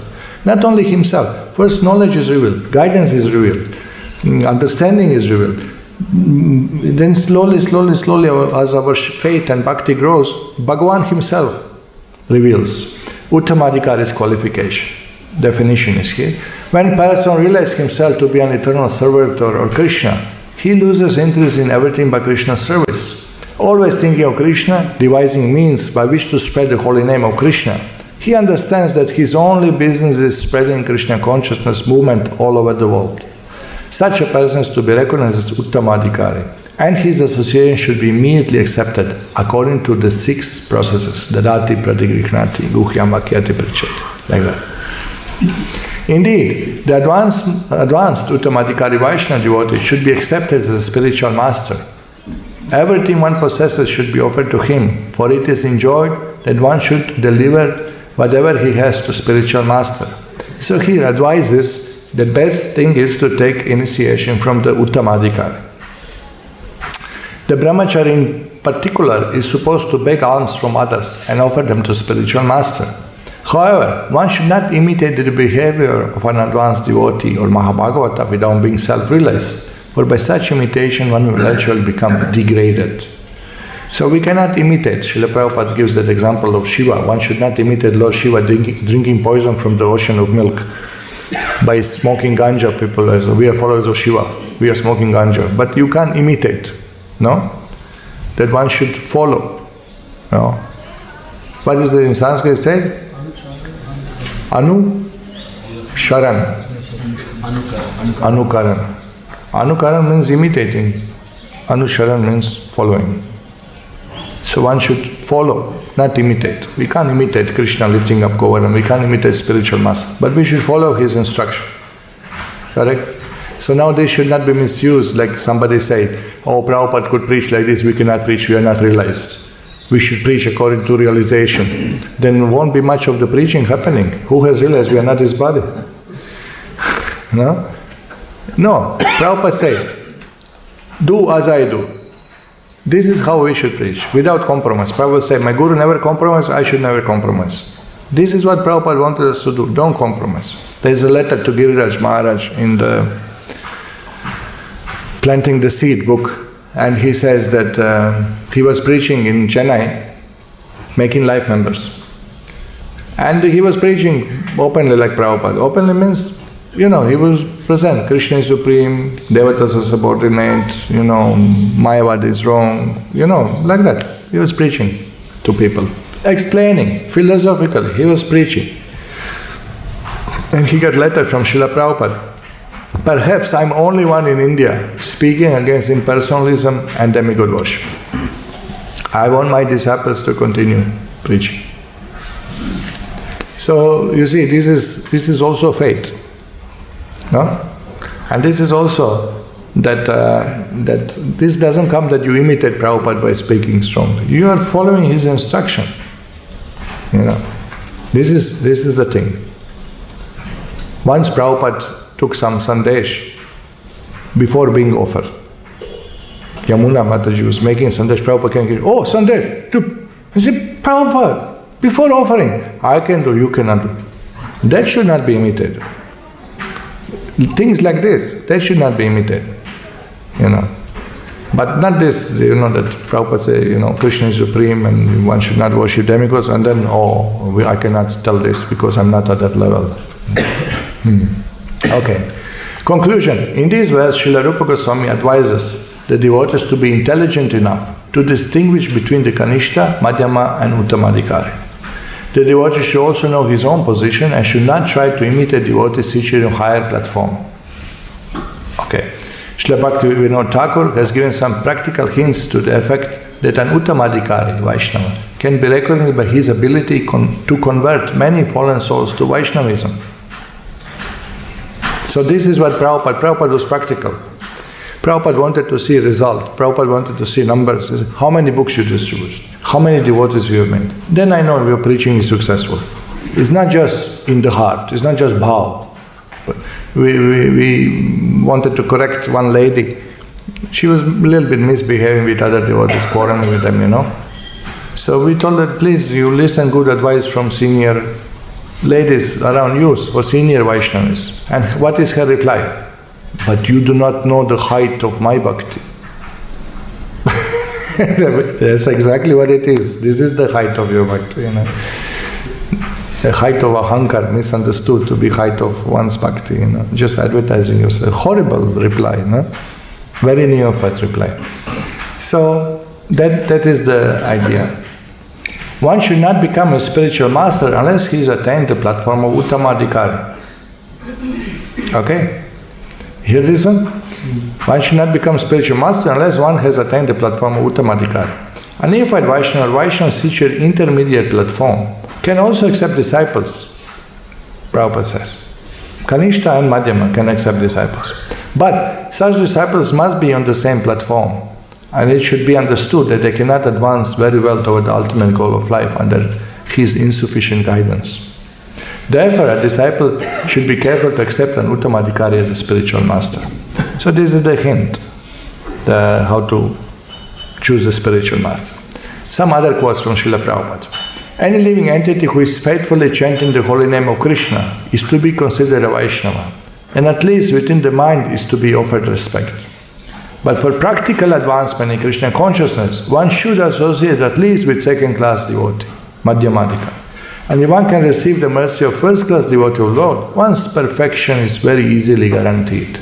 So this is a simple quote, simple hint how to deal with devotees. Whoever chants, pranam to him, but we want to associate with devotees who are sincerely engaged in devotional service, who are sincere in their sadhana, who are sincere in their dedication, who are in proper attitude serving Krishna. And if we can serve the pure devotee of the Lord, our life becomes perfect. Here, Prabhupada quotes again. When one is situated on the neophyte platform, one cannot understand the devotional ingredients of pure, unalloyed devotee. Kanishta cannot understand who is pure devotee. However, when the novice engages in devotional service, especially in deity worship, and follows the order of one of her spiritual master, he is a pure devotee. Prabhupada once said, somebody asked Prabhupada, how many pure devotees are there in the world? And Prabhupada turned to Brahmananda, how many devotees we have in ISKCON? So Prabhupada called all his disciples pure devotees. How to understand this? Simple to understand. They all joined to serve Krishna without expecting anything in return. They did not join to get material benefit or to merge into Brahman or to get any CDs or anything like that. They joined with proper attitude to serve Krishna. This is called pure devotion. Now they may be Kanishta Adhikaris or Madhyama Adhikaris or Uttama Adhikaris.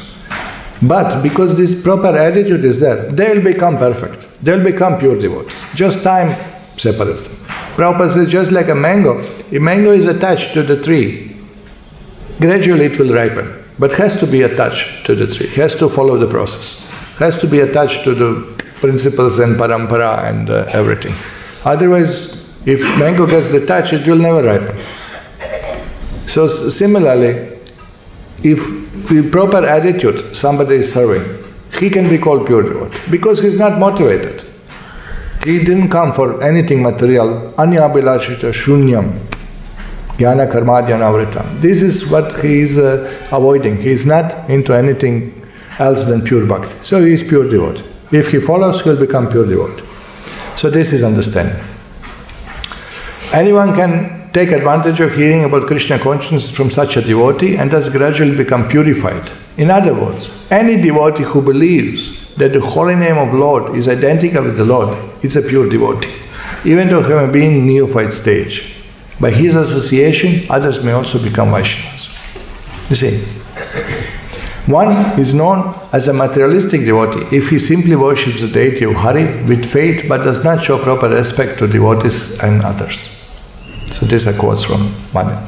Another quote from Śrīla Prabhupāda's books, Chaitanya Charitamrita Madhya Lila. Śrīla Bhaktivinoda comments that serving Vaishnava is most important for householders. Whether a Vaishnava is properly initiated or not, is not a subject for consideration.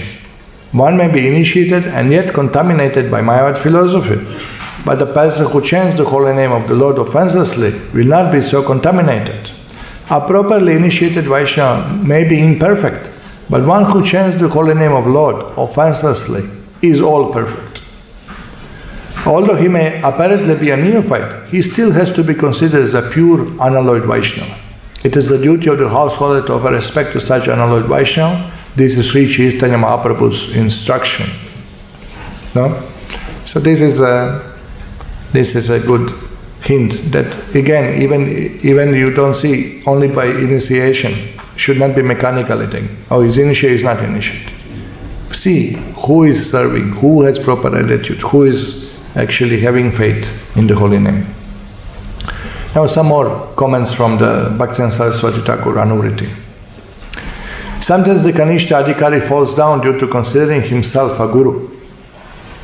Therefore, carefully giving appropriate respect to Uttama devotees, they should take full shelter of the holy name. This is what happens. Sometimes neophyte devotee, he gets enthusiastic, let me preach. So he goes on, does few house programs and, few people gathers around him. 5-6 people comes for the program. Few grandmothers, they come, and he is the guru. And he tells them, I'm your Shiksha Guru.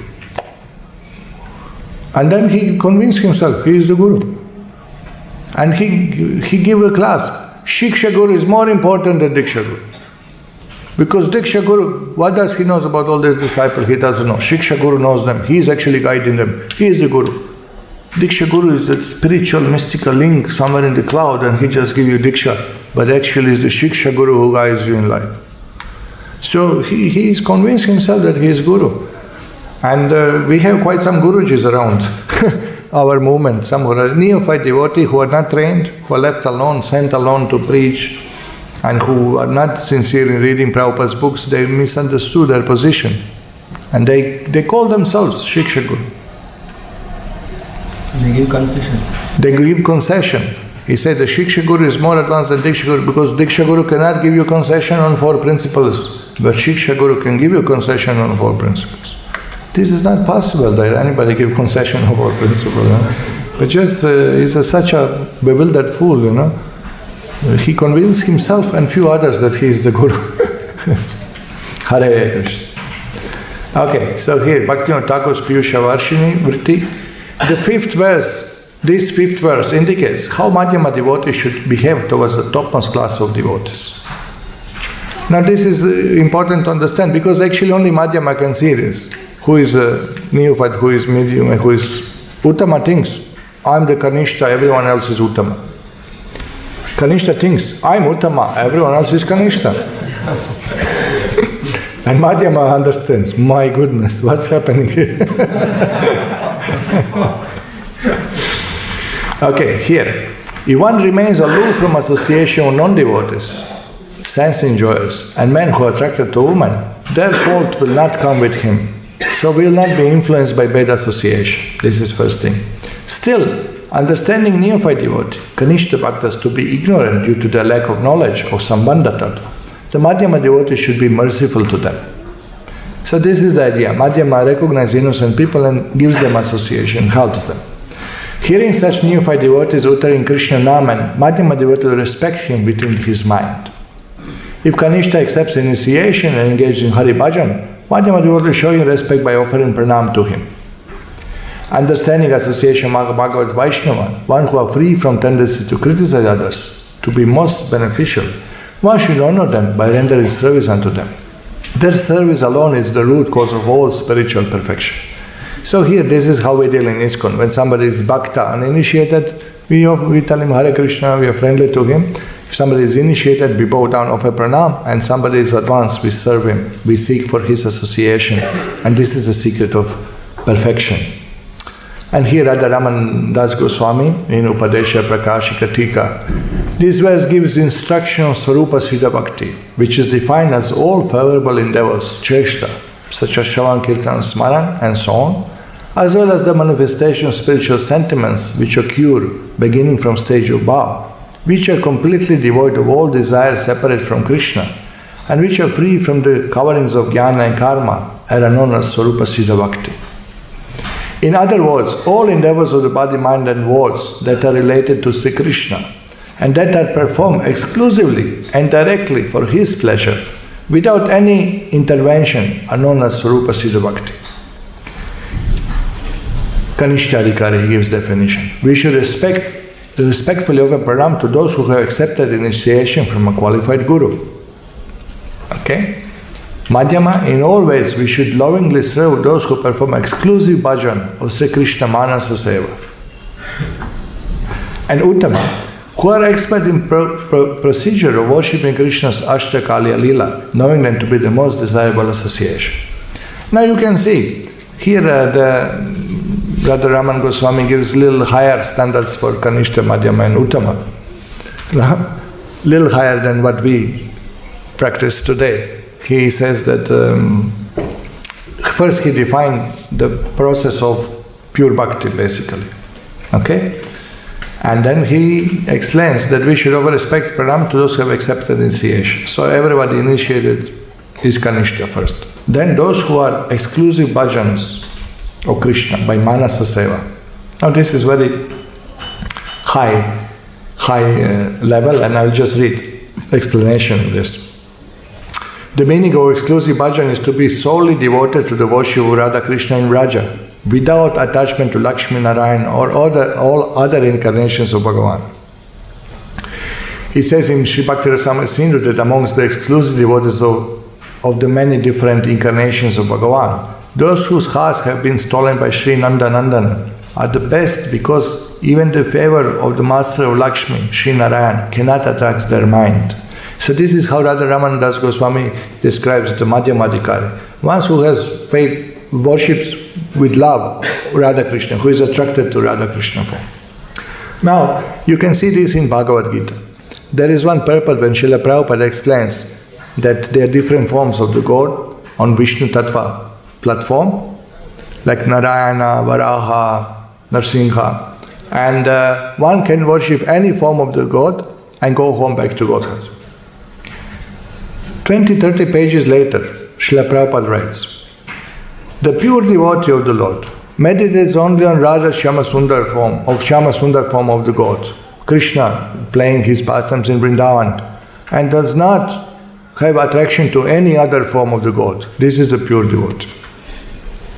So how to understand this? From Gaudiya Vaishnava point of view, from Rasa Tattva point of view, we understand that the Swayam Rupa of the Lord Krishna, which is shown in Vrindavan, this is the highest form of worship. So for Gaudiya Vaishnava, the attachment to Radha Krishna is actually the goal. That is the actually service to Radha Krishna exclusively, not to any other forms of the Lord. So one who came to that platform, Rādhā-ramaṇa Goswāmī said, this is Madhyamadika. Otherwise he is still showing attachment to this form and that form and this form. That means still he is Kanishta. He did not understood the essence of Gaudiya Vaishnava philosophy. Did not realize it. Maybe he understood but did not realize. So this is a little higher standard he has. No? Because such exclusive devotees are forever alert to cultivate bhakti in the company of topmost devotees, Uttamadhikari, who are expert in relation devotional mellows, Rasika, as well as being like-minded and affectionate. Their hearts are always free from contamination such as tendency to criticize others. Knowing the topmost devotees to be the most desirable association, one should respect them mentally, offer pranam unto them, and render service to them with great love. Now this is very interesting. He says, now all three things he says. He says that to topmost devotee, shloka refers. He said that this shloka, Krishna Tiyasya Girita Manasade Deatra, the all three stages of pranam, offering pranam in mind, offering bowing down, and serving worship with them, that refers all to the Uttamadhikaris. You see what he said at the end? He said before, Kanishta you offer him pranam, Madhyama you respect him, and offer him pranam to him, and Uttama you should serve. But now he says for all three should be performed to Uttama. No? Knowing these topmost devotees to be the most desirable association, one should respect them mentally, also referring to Kanishta. One offer pranam unto them, or refers to Madhyama, and render service unto them with great love, refers to the Uttama. So you can take it like that also. All three are given in one. Knowing such devotees, Uttamadhikari, to be established in particular mood of service Radha Krishna, for which one aspires, affectionately disposed towards oneself and topmost association, one should honor them in all respects by offering prostrate obeisances, pranipāt, making inquiry, pariprasha, and render service, seva, with great affection. One should understand eminence of Vaishnava according to this gradation. So here he emphasized how the Uttamadhikari should be accepted as a guru. That's the clear message. In the original verse by Rupa Goswami, the word adi, meaning and so forth, has been used after the word ninda, which means to criticize. We should understand this to indicate envy, aggression, and other faults that generally accompanies the tendency to criticize others. Srimad Bhagavatam Kapiladav says, Taete sadhava sadhvi sarva sangha vivarjita sangasteshvata te pratya sangha dosha harahite. O sadhvi, virtuous lady, the only desirable association is that of pure-hearted sadhus, who always remain aloof from all varieties of bad association. By the influence of their association, the contaminations occurred through bad association can be eradicated. So this is the message here, that really we desire service to the pure devotee. And you can see, even little service to Prabhupada, all of his disciples, it keeps them alive all these years. It keeps them enthusiastic in Krishna consciousness. Little touch, little service, little understanding. And of course, we know that Vani and Vapu service is there. But in the case of pure devotees, really both are equally potent and very important. And of course, when spiritual master is not there, the Vani, the instructions are to be followed. But service to the pure devotee, any touch with Prabhupada, it changed lives of so many people. One glance, one word, one instruction, one little service, people hold for all life, keeps them enthusiastic in devotional service. Okay, so this is the Shloka 5, the explanation. Thank you very much for hearing. Is there any question, comments, many things to discuss on this important subject matter? Yes? Anybody? Yes, Prabhupada. You have some quotes. from Prabhupada. Why don't you read that also? Yes, what is the question? Comment. Always there. It's not for Hare Krishna. And speak loudly. So always there is a question which is being asked is Srila Prabhupada is the Uttamadhikari. right. And after Srila Prabhupada, who is the Uttamadhikari? How we this? So the Ritviks they also refer to this particular purport, and they say that there is no Uttamadhikari as Srila Prabhupada. So only he has all the great qualities. So how you cannot take initiation? They don't have the qualities of Uttamadhikari. Right. So this is a controversial question. Always it comes up. What's the proper perspective? Right. Okay. So now idea is that one should take initiation from Uttamadhikari. Now they say that after Srila Prabhupada there is no Uttamadhikari. Well, this is something to consider also. We are not saying anybody equal to Prabhupada. Prabhupada is the founder Acharya and he is the Mahabhagavata and I would say Asamurdva. Nobody equal, nobody above. The Prabhupada won't accept this. Prabhupada say, my Guru is above and all parampara is above me and I'm servant of everyone.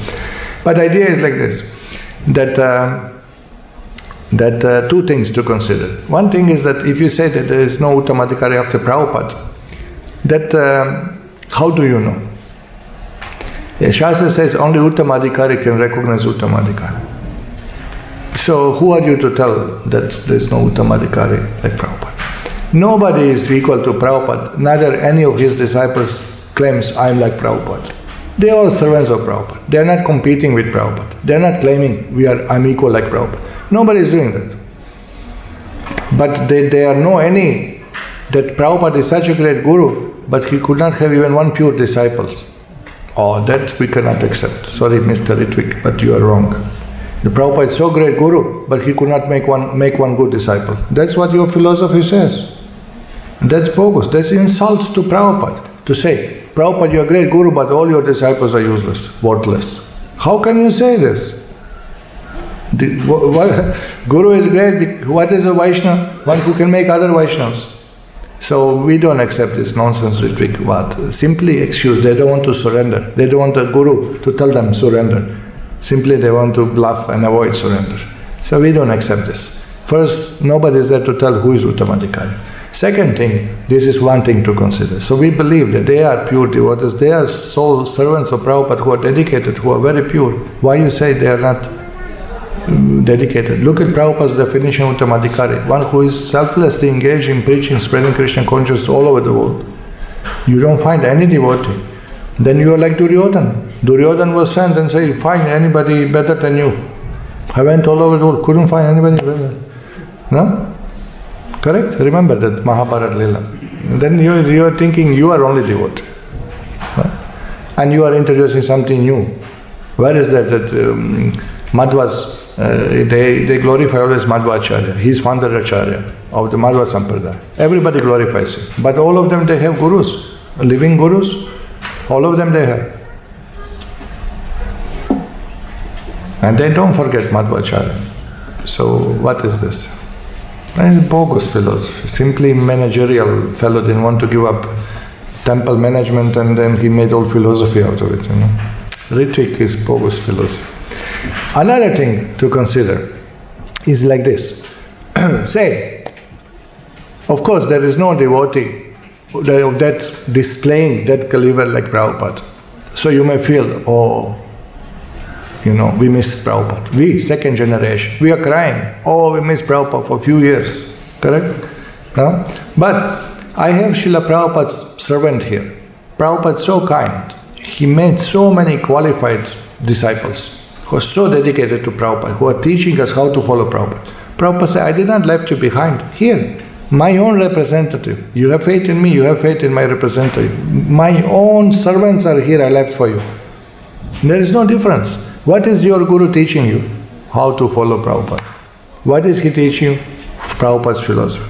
From Prabhupada's books, from Prabhupada's examples, from Prabhupada's own lifestyle he is teaching us. What is the difference? If you follow, you advance. If you don't follow, you don't advance. So sometimes devotees are grudging like this, but Prabhupada is Prabhupada and our gurus are... So Guru Maharaj given example That was on Vyasa Puja in Mayapur by Appa Rishi.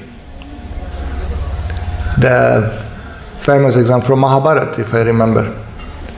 There was a king who wanted to do big puja, big yagya, some Vedic ceremony. So he went to the forest to see rishis, but he was not happy. He said, where are the elder sages? Where are those advanced souls? Where are those siddhas? They are all nice rishis, but they are not exceptionally good. All rishis are not available. So he brought a pot with water, kalash for the puja, and he was looking, he was not happy with the sadhus. They were not bad, they were following dharma, but they were not exceptionally good. No? So, looking, he threw the kalash pot and threw the water out. Like, I'll not do the puja. Holy water from Ganga or from some. The rishi was there, Appa Rishi. Therefore he named him. He chanted the mantra and stopped the water in the air, frozen water in the air. And he said, no, don't throw the water. Even if there is no siddhas like you expect, rishis are here, dharma must continue. The duty must be performed. You have to do puja with whatever is available. So Guru Maharaj humbly given that example. Okay, we are not like Prabhupada, but we have to continue. Diksha must continue, parampara must continue, movement has to spread. Somebody has to give Diksha. Humbly said, But you tell, what is the difference following Guru Maharaj and Prabhupada? You tell me. Is he going to instruct you anything else? You understand? It's the same instruction, it's the same teaching, same surrender you have to do. No? Why not have such a pure soul who is following so nicely, who is dedicated all life in service of Krishna? Why not follow that soul? Not good enough. You're not good enough for me. Just ahankar, just foolishness, just the excuse of mind not to surrender. Whom you are surrendering? To Prabhupada, to Chaitanya Mahaprabhu, to Krishna. There's no difference. There's no difference in teaching. We miss Prabhupada, but we met Prabhupada representative. What he is teaching? Same thing he is teaching. Can you understand? He's not teaching anything else. And he's not benefiting you any less way than Prabhupada. You can develop love of God, you can surrender. Who is stopping you to surrender to Krishna? Your own crazy mind. This is who is stopping you. So this is meaningless, all these philosophies, So this is example to understand it. At least you choose Madhyamadika. No? But you tell me who is Madhyama, who is Uttama. That I would like to see. Who is going to define? Look at Prabhupada's definition. One who given life in preaching, spreading the news. Is it not matching? Is it not matching? So, and then another thought on this. If you say that disciple cannot advance on the level of Guru, that means that according to you, Guru Parampara will necessarily degrade always. That means every disciple has to be lower than his Guru. But this is not a fact. This is not a fact. This is not how it works. Krishna can empower anybody, anytime. And look what Krishna did to Srila Prabhupada. Look at this Guru who spread it all over the world. Correct? So you cannot say that disciple is necessarily lower than his Guru. Of course, disciple always say, this is all because mercy my Guru Maharaj. As Srila Prabhupada said, as Bhaktisiddhānta said. Nobody will take credit for himself. Therefore they are Gurus. Therefore they are great, they are Vaishnavas. But not that parampara must degrade necessarily. No, the disciple could be better than Guru. Prabhupada say, my disciple should write more books than me, open more temples than me, and initiate more devotees than me. That was his desire. Guru's desire, it's instruction. It's an order. Correct? So they are trying their best, they are pushing, they are serving, they are dedicated. We are happy, we have pure Prabhupada's representatives, dedicated to Prabhupada. No difference, there is no difference. Don't cry for that. Cry for ourselves who are not surrendering. That's really what you have to lament about. So these are some thoughts. Any thoughts, comments? Yes, please. regarding this very thing, the relationship with Prabhupada, has also said that the relationship with the father and the grandfather, the grandfather very nice. is more affectionate. Yeah. So our position is quite nice in that sense. Yeah. That we may have a very kind and affectionate relationship with Srila Prabhupada. Yeah, Prabhupada said, no, that my Guru Maharaj was very strict, but he's your grandfather. He'll be lenient to you. And our grandfather is Prabhupada. We must be affectionate to grandchildren. How Prabhupada will say, these are my disciples' disciples. What is it? Chote bacha. You know, they're so neophyte babies and pumpers walking around in spiritual life. No, you'll be compassionate to us.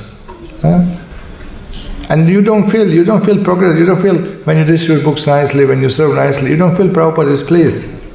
No? I think you can experience yourself when we are dedicated. It's bliss. It's nice. You know, Prabhupada is very kind. This is very nice. Thank you very much for a good point. Mercy is there. Any other comments, questions? Yes, please. If someone chants, they are giving respect to Maharaj. But how to deal with the devotees who criticize the devotees are Guru Maharaj? Right. And that was already explained. If somebody is devotee, but he is, due to his own misfortune, finding faults in other devotees and Guru, then one should not consider him senior, and you don't have to hear this. You say, Prabhuji, pranam to you, but you crossed the line, you are commenting on other Vaishnavas and Guru, I'll lose my spiritual life and you will lose your spiritual life. Stop immediately talking and I'm not going to hear from you. But he is senior. This is your foolishness. You think he is senior. How is senior one who criticizes Guru? He is not senior. He is senior fool. He is in illusion. He is in Maya. So we don't have to hear from him. Although he was maybe 10 years serving nicely, suddenly he is in Maya. So we don't have to take his guidance. At this moment we tell him, offer pranam, Hare Krishna, but we don't hear from him. Śrīla Vishnu Ṭhākura says this. This is from Aishwarya Kadambini, his book, How to Associate with Vaishnava. He says, everyone who chants Hare Krishna is considered Vaishnava. But due to previous karma or attachment or anarthas, say Vaishnava is a little rough and tough in character, difficult person to deal with. He is devotee. But still, we can offer pranam and little avoid association. No offense. Even this much. What to speak of somebody who is criticizing? If you hear, your bhakti will collapse. One boy came like this. This devotee told so many, 2.5 hours he is speaking against temple and devotees and everyone. Then why are you hearing 2.5 hours? No, he's senior, no, what can? But then you don't understand. Kanishta. Kanishta means he doesn't know who is senior, who is junior. Whoever criticizes Guru and Krishna ruins your spiritual life. Hatti Mata. You are allowing elephant in your tiny gardens. You are growing few flowers and you are welcoming elephant. Vanga. Yali, Vanga. Finish everything. Yani, how you say? Yani. Yeah. We have Yali in the construction. Even Yali is better. Even Yali will eat Yani also, more dangerous. Correct? So you don't have to hear criticism. Say, pranam, I cannot hear this. If you want to solve the problem or something, we can discuss. But if you just go and criticize, you are not going to hear. My bhakti lata very small. Just came out from the ground. Now you want to step on it. Please don't step on it. I have no bhakti to hold this. Pranam to you, but go criticize somewhere else. You know? Don't hear, then your life becomes ruined.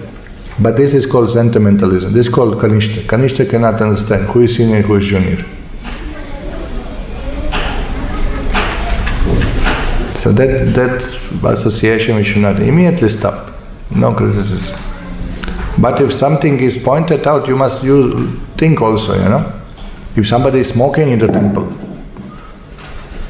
Mataji, I saw this devotee in construction smoking behind. Don't criticize Vaishnavas, then you must use your intelligence. Yeah, really? Who have seen? I've seen. Oh, okay, we'll report to the temple president, or, This much intelligence you could use. Absolutely no. There is constructive criticism that maybe they should clean a little more temple, maybe they should increase quantity of prasadam, so maybe they should involve others. There are different things to discuss, but criticism, guru, that you must use intelligence, what they are talking. And is there any substance in that or not? No.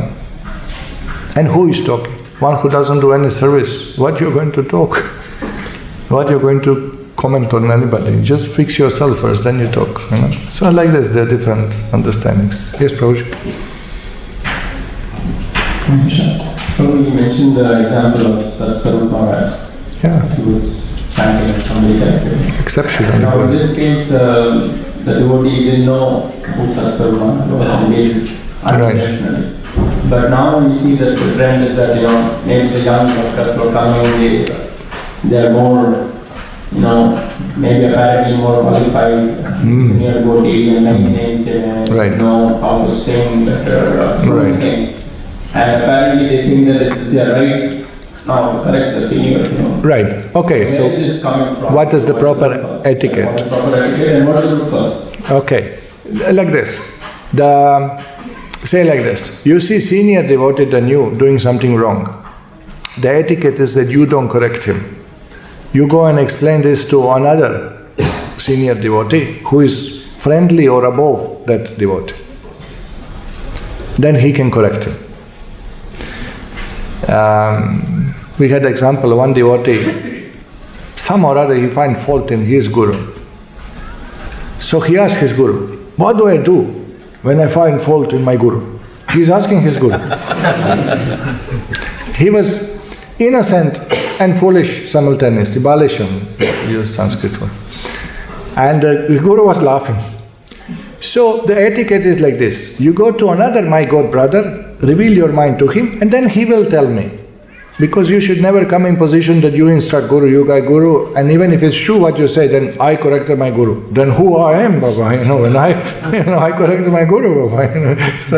So to not to put yourself in the trap of offending the guru, breaking the etiquette. The etiquette is you go to another god brother on mine, you tell him, and then he will correct. So same principle works for everyone. Say if somebody senior doing something, then you don't go to, you are not your position, like that. You tell to another devotee who is equal or above him, and then he will correct him. That is proper etiquette. And then you are safe, no offenses and no, like that. That's the idea. What's the cause of this happening more nowadays? Well, cause is both, that the boys are also who are joining, they are qualified. A senior maybe not fixed up, or maybe opposite, they are a little proud for their qualifications. So many reasons are there. Anarthas, attachments, ego, neophyteness.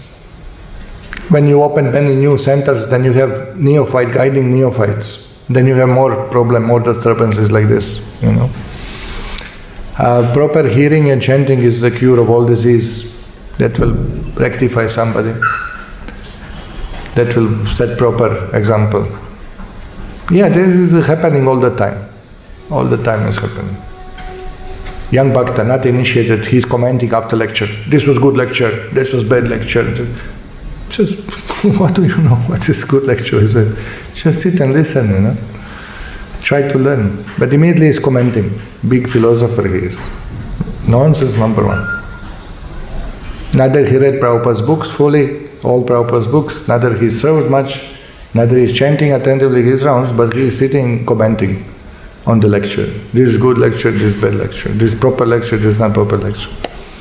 A little humbleness is required. Therefore, wash the pots, clean the toilet, purify the mind, then you will understand. Otherwise, won't understand. How will understand? Come to temple humble, not come to temple to deliver all the temple vases, You come with that attitude, I'm going to deliver everyone. I'll show them immediately how to manage. That boy came uninitiated. He said, I have managerial skills. I said, oh, what did you manage? Well, 2 devotees under me went for book distribution 7 days. Great. Okay. So, Prabhuji, if you need my help, please tell me some managerial skill. I say, thank you. What do you do? It's like people are proud. And this is the result of modern education, makes you proud, makes you qualified. He has a stupid degree from managerial course, Another one, Prabhuji, I can advise you a little bit about Goshala. I say, wow, great. We like to improve our Goshala, so you have some experience. Yeah, I was taking care of animals. Means? My father has 3 sheep.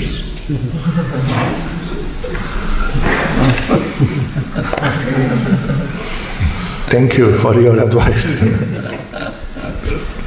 Why? Because he attended some 3-session course, 3 times 1 hour course, and he gets a certificate. He could be qualified manager of Goshala. I say, great, come, clean cow dung. You have plenty of service there. Very neophyte. And this modern education ruins mind of people. And Kali Yuga means unqualified attitude. The attitude of disciples is wrong and attitude. That's why anyway, but just let them come, let them serve, let them chant. Everyone will get purified. And other ones also, that should not be on ego, that nobody can tell anything. That's also bad. No? Then you can't tell him anything. Something wrong he is doing. I'm 20 years. Then you are, what are you? What is your position?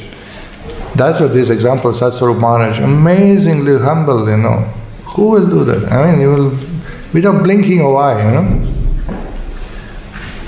Just, he accepted it and he say, I'm grateful, I improved my japa. My goodness, when you read the book, it's so inspiring. So like that. Difficult to be humble in material world. We all think we are very advanced devotees. But we are simple fellows, really neophyte. Struggling with mind, struggling with senses, struggling with ego, struggling to accept instruction. Just struggling, Manashashta indriyani prakritisthani karshyati. This is the definition. So, but once they advance, they will realize how foolish they were, Hopefully. How many times we became fools in front of Maharaj, How many times we misunderstood, foolish things we did, foolish things we said, Good, be fool in front of Guru, that's good. Nothing to worry, nothing to be shy. But don't remain fool forever, Prabhupada said. Come on, Baba, improve, follow now. So like that. Thank you. Srila Prabhupada ki jai.